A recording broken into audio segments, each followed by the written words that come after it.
Hello পঞ্চম শ্রেণীর ছোট্ট বন্ধুরা, কেমন আছো সবাই? নিশ্চয়ই ভালো।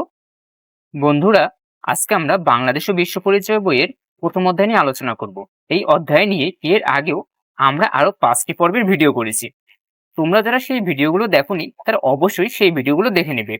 সেই ভিডিওর লিংক তোমরা এই ভিডিওর ডিসক্রিপশন বক্সে পেয়ে যাবে। বন্ধুরা, আজকে আমরা আহসান মঞ্জিল নিয়ে আলোচনা করব। তাহলে চলো কথা না বাড়িয়ে ক্লাসটি শুরু করা যাক।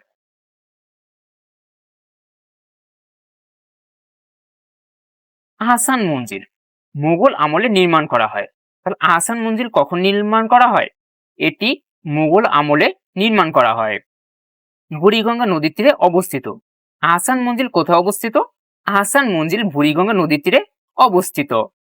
বাংলার নবাবদের রাজপ্রাসাদ, অর্থাৎ এই যে আহসান মঞ্জিল, এটি বাংলার নবাবদের রাজপ্রাসাদ ছিল। মধ্যযুগে বাংলার সুলতানদের রাজধানী ছিল। আহসান মঞ্জিল কখন বাংলার সুলতানদের রাজধানী ছিল? মধ্যযুগে। তাহলে চলো একটু রিভিশন দিয়ে আসি। আহসান মঞ্জিল মুঘল আমলে নির্মাণ করা হয়। এটি বুড়িগঙ্গা নদীর তীরে অবস্থিত। এটি বাংলার নবাবদের রাজপ্রাসাদ ছিল। মধ্যযুগে বাংলার সুলতানদের রাজধানী ছিল এই আহসান মঞ্জিলে। বন্ধুরা, জামালপুর পরগনায় একজন জমিদার ছিলেন। সেই জমিদারের নাম ছিল শেখ এনায়েতুল্লাহ। তিনি মুঘল আমলে এই প্রাসাদটি নির্মাণ করেন। তাহলে আহসান মঞ্জিল কে নির্মাণ করেন? আহসান মঞ্জিল নির্মাণ করেন শেখ এনায়েতুল্লাহ। তিনি কে ছিলেন? তিনি ছিলেন জামালপুর পরগনার একজন জমিদার। শেখ এনায়েতুল্লাহর পুত্র শেখ মতিউল্লাহ। শেখ এনায়েতুল্লাহর পুত্রের নাম কি? শেখ এনায়েতুল্লাহর পুত্রের নাম হচ্ছে শেখ মতিউল্লাহ। তিনি 18 শতকে একটা কাজ করেন। তিনি 18 শতকে কি কাজ করেন?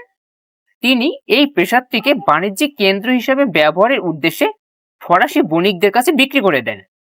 তাহলে এই যে আমাদের আহসান মঞ্জিল, এটিকে কে ফরাসিদের কাছে বিক্রি করে? শেখ এনায়েতুল্লাহর পুত্র শেখ মতিউল্লাহ। কত শতকে বিক্রি করেন? 18 শতকে। এখন কথা হচ্ছে ফরাসি বণিক আসলে কারা? ফরাসিরা যারা এই ভারতবর্ষে এসেছিল ব্যবসা করার জন্য, তাদেরকে বলা হয় ফরাসি বণিক। বণিক মানে হচ্ছে ব্যবসায়ী। 1830 সালে একটি ঘটনা ঘটে।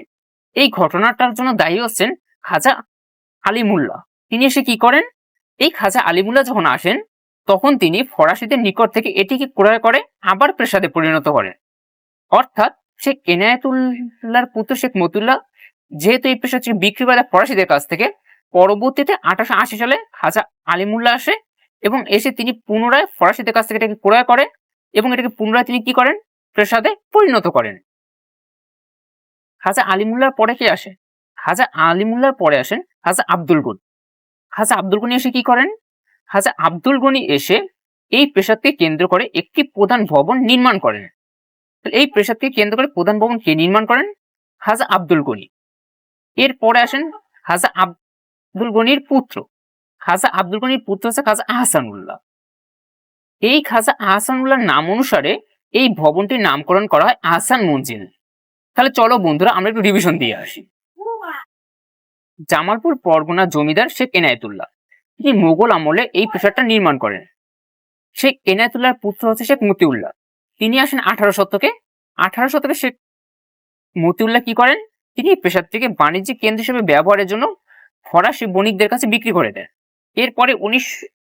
এরপরে 1830 সালে আসেন খাজা আলিমুল্লাহ। তিনি ফরাসিদের নিকট থেকে এটিকে ক্রয় করে আবার প্রাসাদে পরিণত করেন। এর পরবর্তীতে আসে খাজা আব্দুল গনি। তিনি এই প্রাসাদকে কেন্দ্র করে একটি প্রধান ভবন নির্মাণ করেন। এরপরে আসে খাজা আব্দুল গনির পুত্র খাজা আহসানুল্লাহ। এই খাজা আহসানুল্লাহর নাম অনুসারেই কিন্তু এই প্রাসাদের নামকরণ করা হয় আহসান মঞ্জিল। এই ভবনটি দুইবার ক্ষতিগ্রস্ত হয়। 1888 সালে ঘূর্ণিঝড়ে একবার ক্ষতিগ্রস্ত হয়। এরপরে 1897 সালে ভূমিকম্পে একবার ক্ষতিগ্রস্ত হয়। পরবর্তীতে তা আবার মেরামত করা হয়।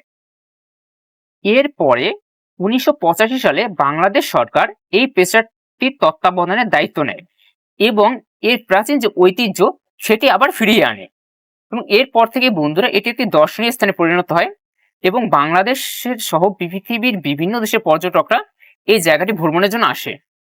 বন্ধুরা, আশা করি সম্পূর্ণ ভিডিওটি তোমাদের ভালো লেগেছে।